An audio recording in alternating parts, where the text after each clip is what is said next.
जीवन में हर व्यक्ति जब भी कोई काम करता है या करना चाहता है तो उसके काम के पीछे उस व्यक्ति का उद्देश्य सुख पाना ही होता है, चाहे काम किसी भी प्रकार का हो। पर अगर आप गौर से देखेंगे तो हर काम के पीछे उस व्यक्ति का उद्देश्य सुखी होना ही होता है। इसका मतलब कि व्यक्ति का उद्देश्य तो स्पष्ट है, बस सही रास्ते की जरूरत है। अगर हर व्यक्ति का उद्देश्य क्लियर है, सुखी होना, सुख पाना, तो फिर आज के समय में ज्यादातर लोग दुखी क्यों हैं? हर व्यक्ति वह कार्य कर रहा है जिसमें उसे सुख मिलता है या सुख मिलेगा। फिर ऐसी क्या वजह है कि चारों तरफ दुनिया में दुख ही दुख है? हो सकता है सुख पाने के अपने उद्देश्य को पूरा करने के लिए हम जिस माध्यम का इस्तेमाल कर रहे हैं वही गलत हो, जिसके कारण हम अपने उद्देश्य तक ना पहुंचकर रास्ते में ही कहीं भटक जा रहे हैं। आओ एक कहानी के माध्यम से समझते हैं कि खुशहाल जीवन जीने का सबसे अच्छा तरीका क्या है।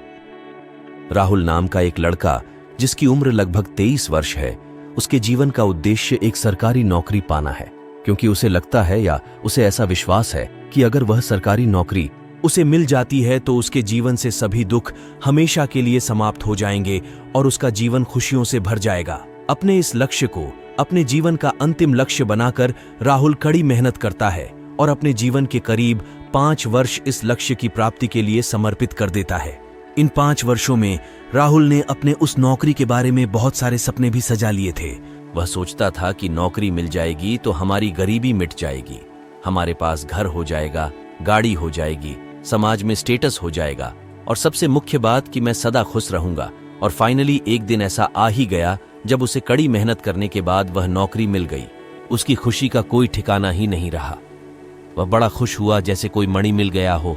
आखिर उसके जीवन का आखिरी लक्ष्य था और इसी लक्ष्य को प्राप्त करने के बाद सुख के सारे दरवाजे जो खुलने वाले थे, खुश तो होना ही था। उसने अपनी नौकरी ज्वाइन की और कुछ साल तक बड़े मन लगाकर काम भी किया। इस दौरान उसने अपने कई छोटे बड़े सपने को भी पूरा किया। पर जिस लक्ष्य को पाने के लिए उसने 5 वर्ष कड़ी मेहनत की, बहुत सारे सपने सजाए, अपने जीवन का अंतिम लक्ष्य तक बना लिया। कुछ वर्ष के बाद वह अब अपनी नौकरी से खुश नहीं था। चारों तरफ दुख, गुस्सा, चिड़चिड़ापन और उसका कारण था कि अब उसे ज्यादा बड़ा पद चाहिए था, मतलब ज्यादा पैसा चाहिए था, जिसे पाने के लिए उसने फिर अपना कुछ वर्ष लगाया और बड़ा पद पा लिया। थोड़ा ज्यादा पैसा भी आ गया, पर कुछ वर्ष के बाद वह फिर दुखी रहने लगा, क्योंकि अब वह उससे भी संतुष्ट नहीं था। आज वह वहां पहुंच गया था जहां बहुत सारे लोग पहुंचने के सपने देखते थे, पर वहां पहुंचकर भी वह खालीपन महसूस कर रहा था।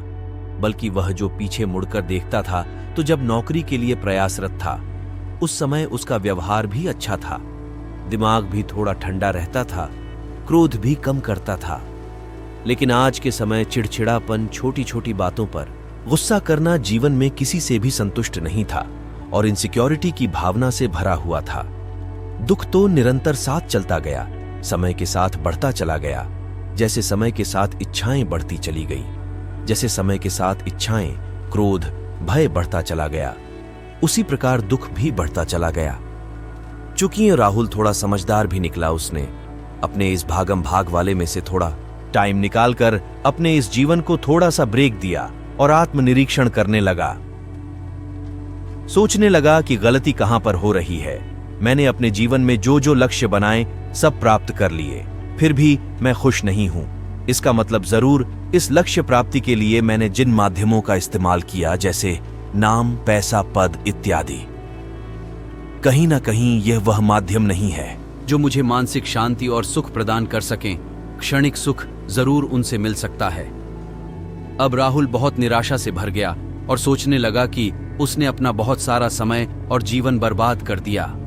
जिस ऊंचाई पर पहुंचना उसके जीवन का लक्ष्य था, जहां पर उसे लगता था सुख ही सुख है, वहां पहुंचकर भी वह खाली था और पहले से ज्यादा दुखी था।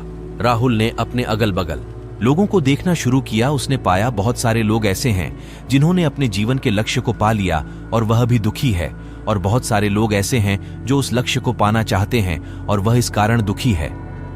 अब राहुल के मन में दया की भावना जगती है और वह उन लोगों को बताना शुरू करता है जो उस ऊंचाई पर पहुंचना चाहते हैं जहां कभी राहुल पहुंचना चाहता था। उन लोगों को बताना शुरू करता है कि यह लक्ष्य जीवन याचिका के लिए, जीवन के भरण पोषण के लिए सही है, पर इस लक्ष्य से सुख पाने की जरा भी लालसा से ना करें, अन्यथा बहुत बड़े दुख के खाई में गिर जाओगे। पर उसकी यह बात जीवन की अंधी और भटकी हुई रेस में भागने वाले नौजवान युवक कहां समझने वाले थे। किसी ने उसकी वह बात नहीं मानी। सबको उस ऊंचाई पर पहुंचना था जहां पर वास्तविकता में कुछ था ही नहीं। राहुल की इस कहानी से एक बात तो हम लोगों को समझ में आ गई, और हम सब कहीं ना कहीं इस बात को अनुभव भी करते हैं कि अमीर हो या गरीब, छोटा हो या बड़ा, गोरा हो या काला, इस देश का हो या उस देश का हो, हर व्यक्ति क्रोध, ईर्ष्या, अहंकार, वासनाएं और अनियंत्रित इच्छाओं से घिरा हुआ है, जिसके कारण दुख उनका पीछा मरते दम तक नहीं छोड़ता है। और उससे भी बड़ा दुख की बात यह है कि हम में से ज्यादातर मनुष्य को समय रहते इन बातों का ज्ञान नहीं हो पाता। अगर कुछ लोगों को इन बातों का ज्ञान हो भी जाता है तो वह दुख का कारण तो जानता है, पर इसका निवारण नहीं जानता।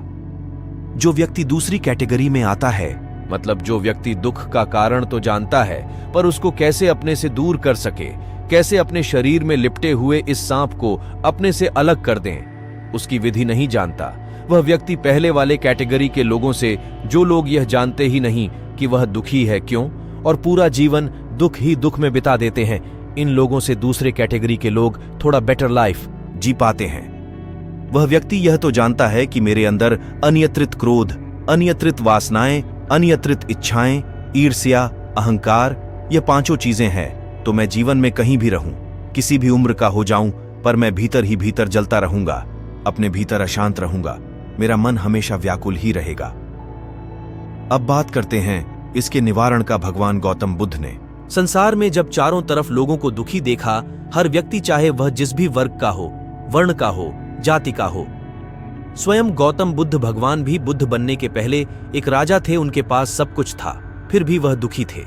इसलिए उन्होंने निश्चय किया था कि मैं इस दुख का परमानेंट निवारण खोज के इस समाज का, इस पूरे विश्व का, इस धरती का और स्वयं अपना कल्याण करूंगा। उनका लक्ष्य बहुत बड़ा था, पर बहुत ही कल्याणकारी था। उन्होंने जीवन में बहुत बड़े बड़े त्याग दी, जो एक आम आदमी के लिए असंभव है। बहुत कड़ी तपस्या की, जो एक आम आर्षि मुनि के लिए असंभव था। उन्होंने उस सच्चाई को जान लिया जिससे मानव सारे दुखों से मुक्त रह सकता है, सर्वथा आनंद में रह सकता है। उन्होंने दुख निवारण का मार्ग ढूंढ निकाला। जिस मार्ग को उन्होंने खोजा, जिस ध्यान विधि से उन्होंने दुख को सर्वथा के लिए हरा दिया, उसे ही विपश्यना ध्यान कहते हैं। भगवान बुद्ध का कहना है कि मनुष्य अगर सुख भोगता है तो उसे दुख भी भोगना होगा, क्योंकि दोनों ही एक दूसरे के पूरक है। अगर मनुष्य भोगना ही छोड़ दें, अन्यथा न सुख भोगे न दुख, तब मनुष्य निरंतर एक ऐसी स्टेट में या एक ऐसी अवस्था में रहने लगेगा जहां ना उसे सुख का कोई फर्क पड़ेगा, ना ही दुख का। ऐसे व्यक्ति दुख और सुख दोनों से ही ऊपर उठ जाएगा, वह सर्वदा परमानंद की अवस्था में रहेगा। उन्होंने यह भी बताया कि इस धरती पर इस जीवन में कुछ भी नित्य नहीं है, मतलब कोई भी चीज परमानेंट नहीं है, हर चीज अनित्य है, हर चीज परिवर्तनशील है। इस बात को हम ऐसे समझ सकते हैं जैसे मनुष्य का शरीर बचपन में छोटा रहता है, जब जवान होता है तो शरीर भी बड़ा हो जाता है, अर्थात बदल जाता है, फिर प्रौढ़ावस्था में परिवर्तित ही होता है, और फिर जरा अवस्था में आता है, और फिर मृत्यु को प्राप्त हो जाता है। यानी वह परमानेंट नहीं था, निरंतर बदलता रहा है। इसी प्रकार से इस पूरे सृष्टि में चाहे बाहर हो या हमारे भीतर, सब पे एक ही नियम चलता है। सब अनित्य है, कुछ भी परमानेंट नहीं होता, वह बदल जाता है। दुख और सुख भी परमानेंट नहीं रहता, वह बदल जाता है। पर अगर हम एक ऐसी अवस्था को प्राप्त कर ले जिससे हम अनित्य के चक्रव्यूह से ही बाहर आ जाए, मतलब जीवन में कुछ भी बदले और हमें उसका कोई फर्क नहीं पड़े, हम ऐसी स्टेट में रहें जहां सुख और दुख दोनों का हमारे मन पर कोई भी प्रभाव ना पड़े, तब हम परम आनंद के साथ जीवन जिएंगे। यही वह स्टेट है जिससे मनुष्य आत्मज्ञान प्राप्त करता है। ज्ञान उत्पन्न होते ही अंधकार रूपी दुख समाप्त हो जाता है और मनुष्य अपनी जड़ प्रकृति यानी परमानंद की अनुभूति करता रहता है। भगवान श्री कृष्ण ने भी गीता में ऐसी बात को समझाया है कि मनुष्य को हमेशा स्थित प्रज्ञ रहना चाहिए, मतलब मनुष्य को हमेशा उस अवस्था में रहना चाहिए जहां वह कुछ भी ना भोग रहा हो, तभी उसे ज्ञान की प्राप्ति होती है और दुख समाप्त हो जाता है। इसी अवस्था को पाने के लिए भगवान गौतम बुद्ध ने कड़ी तपस्या कर विपश्यना ध्यान विधि को खोज निकाला था।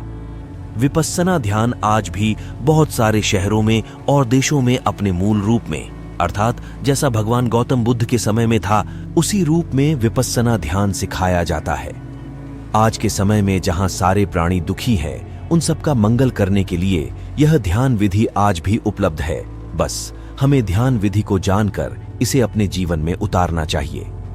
जैसे जैसे यह ध्यान प्रणाली हम सीखते जाते हैं, हमारे जीवन में, हमारे व्यवहार में, हमारे दृष्टिकोण में, हमारी समझ में एक सकारात्मक बदलाव देखने को मिलता है। इस वीडियो को बनाने का मेरा उद्देश्य सिर्फ यही था कि हम सभी परमानेंट सुख की तलाश में अलग अलग दिशाओं में प्रयास करते हैं और अपना समय बर्बाद कर देते हैं।